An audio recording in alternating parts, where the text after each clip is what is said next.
So yeah, Pierre, thanks for taking the time. Really appreciate it. Thank you. So yeah, if you could just describe your position for us and kind of give us a breakdown of your day-to-day, that'd be great. Well, I look after the food and beverage services on board of the Disney Cruise Line. My position, really, I look after all the dining rooms on board, and I look after the beverage, all the bars, and as well the room service, which include as well the outlets as well, and beach blanket. I work alongside the food manager, which is a gentleman who looks after all the food preparations and behind the scenes, which we don't see much, but I look very much so.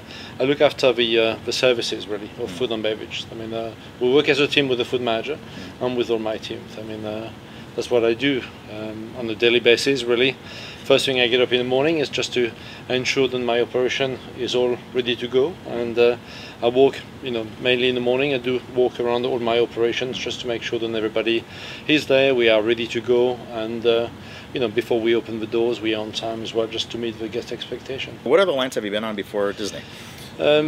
Quite a long time ago, actually. I worked for Royal Caribbean in 1985 to 1992. So, I mean, I had ship experience for 7 years, but I left the cruise line for 18 years. I mean, I just came back 3.5 years ago and joined Disney.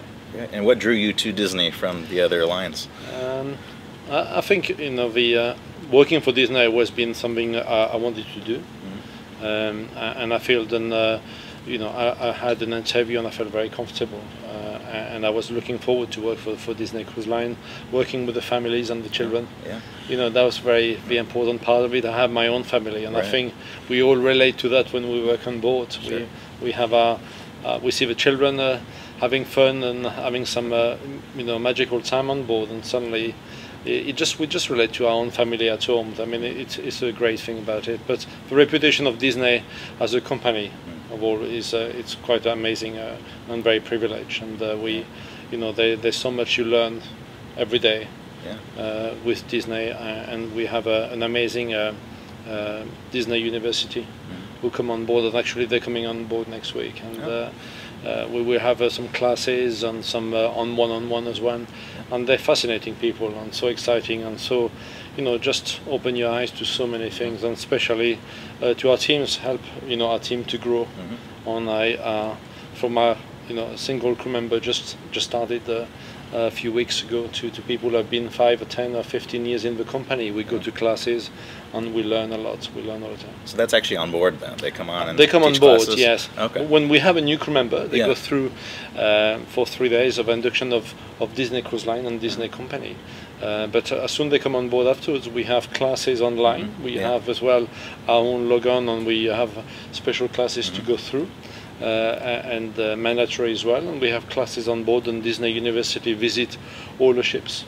It's very much about customer care. It's about all about the industry, the food service. It's about communication. It's about just learning everything to be able to meet the guest expectation. And better yourself at the same time. Coming from the other cruise lines, how is it coming to a cruise line that has rotational dining, themed dining experiences, and sort of, at least in this room, the Animator's Palette, the sort of dinner show? How does that differ from before? I think first of all, it's very unique, the rotation dinner, compared to other cruise line, and I think it works extremely well. The great thing about it, each family, for the very first night they come on board and they sit down to a table, and suddenly some parents are nervous. They've never been on a ship before, they've never been on a cruise before, and they don't know how their children are going to behave. Are they going to be too loud? Are they going to be too shy? And really, we have a team of in the dining room who help the children and the family enjoy the dining experience. And we learn about yourself, and we learn about the children, or special needs, if possible, as well, for allergies and anything like that. And certainly, we like your favorite drinks. We like. We learn about yourself on the first night, and slowly, it's important that with the rotation dining, the family moves around each dining room. I mean, they certainly don't have to make decision where they're going to go. The decision is made for them, but at the same time, their favorite servers and assistant server and the head server moving around with them through all the dining rooms on the ship. I mean, I think it makes it work. It works so well. and I think it works extremely well for that, and the feedback we get is amazing. And when people find out, then the server moving with them, the server team moving with them is really great. I mean, it works extremely well. Yes. Yeah. I mean, definitely, and having adult dining as well, parlor dining. We give the freedom a little bit of the parents for one night or a brunch. Yeah. It's a great experience in Palo. People, when they come back to us, they can't wait to book for Palo. Or you see, on the first night they're already there having a Palo dinner. The children are having an amazing time. Family comes on board hand to hand, first time with Disney Cruise Line, and they say we're going to do so many things together. And suddenly the children they're in the club. They disappear. They don't want to come out with mom and dad. Mom and dad find themselves alone. Face to face, which they didn't expect on the cruise ship. They felt they're going to be together, and suddenly there's some great quality time for the adults. There's some amazing quality time that adults or parents didn't think they would have on board, and that makes a big difference as well. The clubs are amazing. They entertain the children from so many different ages. And definitely, sometimes it's very difficult to drag them out. It is, yeah. So with like the dinner show here in Animator's Palette, how does that work in terms of the food service? Does that cause any challenges to arrange for the timing, or? Not at all. I mean, it's well rehearsed. I think I think probably to start with, when we created the show, probably there was some learning, with that. But not really. The show has a timing. We switch on the show when we start the dinner. When we feel it's time for us and we are in motion, and suddenly with the time and everything is in motion, the show comes into place. Is there anything else that you would say is unique to the Disney dining experience beyond like the rotational dining that we've experienced? I just think the friendliness and the welcoming. I mean, we throughout the to the feedback I get from guests from other cruise lines, there's some amazing product out there. But I think the Disney product is unique. I think the attention to details and the friendliness and the approach is amazing. And on our team, are passionate to what they do, and they love looking after the children and the families, and and really entertain them. And I think sometimes the parents are amazed how their children can stay so long at the table. And the great thing, what is unique as well, not only about we're talking about rotation dining, is about the on the second sitting we have dine on play, which is then the youth activity members. The team comes down and collect the children. I mean, the great thing about it is the parents on the second sitting are kind of worried about timing and with the children, and as soon as the children reach the club, it's just they wait for a few more hours. But while they're at the table, is starting to be a little bit later. I mean, what they do is we collect the children at 9:15 at night from the parents, and we take them to the club. I mean, the parents can still enjoy the rest of their meal together, and until desserts and coffee, and really don't have to feel to rush the dessert or dinner and to take the children out. I mean, don't leave a dining room experience. Does Disney have an executive chef? Yes, every ship has an executive chef. And as well, we have our shoreside partners. We have a great support. So a lot of individuals who worked on the early stage, in the early days of Disney Cruise Line on board. Since the company has been growing, they moved to the shoreside and are developing the product all the time. And they're coming on board as well to see us. And as well, we have a food section. We have a senior executive who looks after all the food and development and menus, and it comes on board quite a bit as well at the same time. But each cruise ship have their own executive chef, and each galley have their own teams, and their own head chef, and sous chef, and so full brigade per dining rooms. So shoreside, is there someone who comes up with the menus and that kind of thing? Yes, indeed. Yes, all the menus are created from shoreside. Come on board as well and test run as well with some of the menu and dishes, with some of our executive chef on board as well. And how often this is actually a question my mom had. I'm on board with my parents. She wanted to know if how often the menus change and what determines when that happens. At least menu change twice a year. Twice a year menu change, at least minimum. Some dishes, some menu don't change fully. Some items move around as well. We do move around with some seasons as well. Or where the cruise ship goes to as well. Suddenly if we're going to Hawaii, we have a Hawaiian theme menus.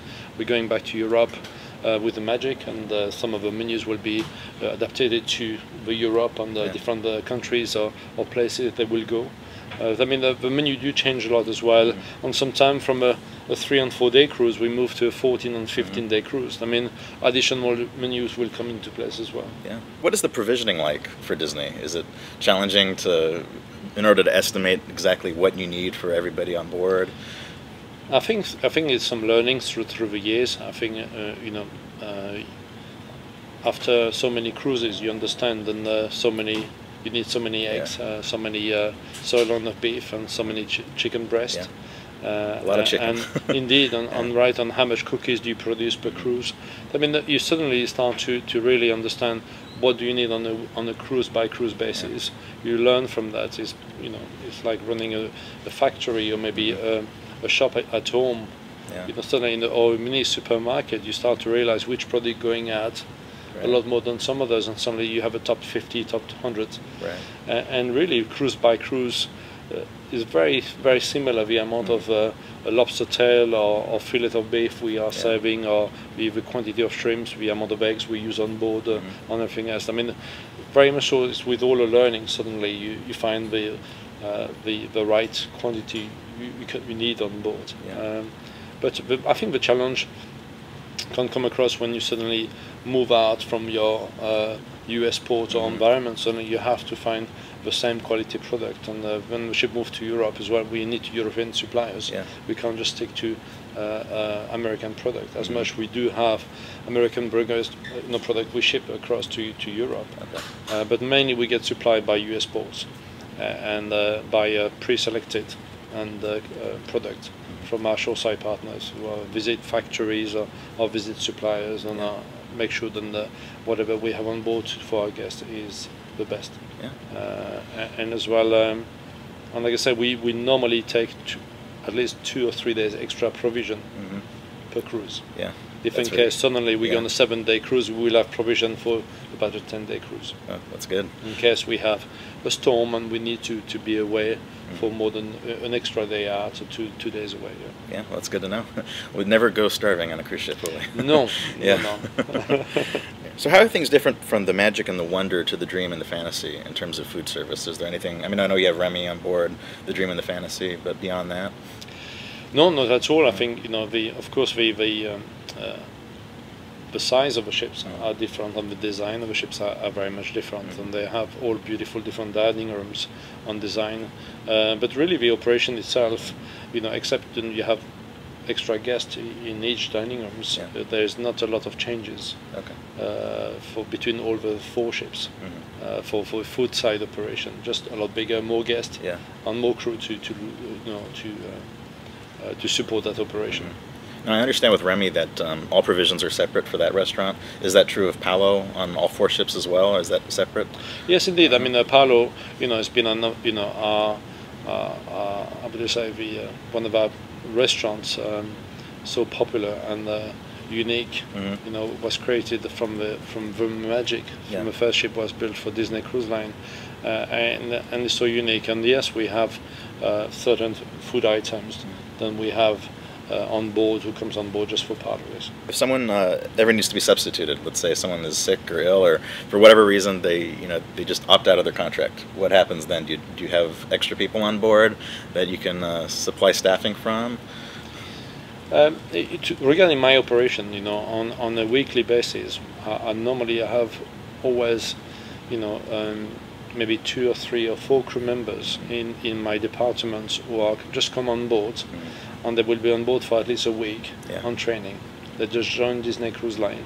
They are training. They're doing a lot of shadowing in the operation as well. They are fully qualified. They've been employed by Disney to work with us and alongside us. We give them a week on board to familiarize themselves with the safety, which is paramount, and this is our number 1. And all the other classes they have to go through on board with human resources classes and food and beverage classes. And if we have, as an example, if I have a young server who is unwell and it's very rare, as you just mentioned, about people are decided to go home. But very much so, if somebody's been unwell for a few days, we can bring that person into that position, into that station just for a few days if needs to be. We always have support, and they support each other as well. Among each restaurant manager have our team leaders provide support if need to be.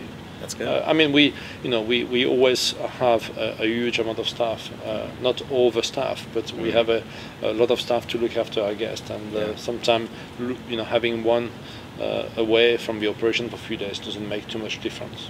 Yeah, just to conclude, I mean, what would you say are the biggest challenges of your job, but also the biggest rewards? I don't see too many challenges in my job, and I know it's maybe easy to say, but for me, I'm passionate about what I do, and I love people. I spend a lot of time on the floor with the guests and with the crew, and really the biggest reward is to see all our guests smiling, satisfied, joyful, having a magical time, and really just love every minute of the experience on board. It brings a lot of energy to us, and like I say, when I have a guest pull me aside and compliment me on one of my team, one of my crew, it's a great pleasure, and it's a great reward. I mean, my job is I've done it for many years, and I'm so passionate about it, and I love every minute of it, and really. What I love about it is, just satisfy our guests, and just make sure the crews are happy. Happy crew. Yeah. It's important to me too. Great. It's a great pleasure. Thank you. Well, Pierre, thank you for the time. I appreciate it. Thank you.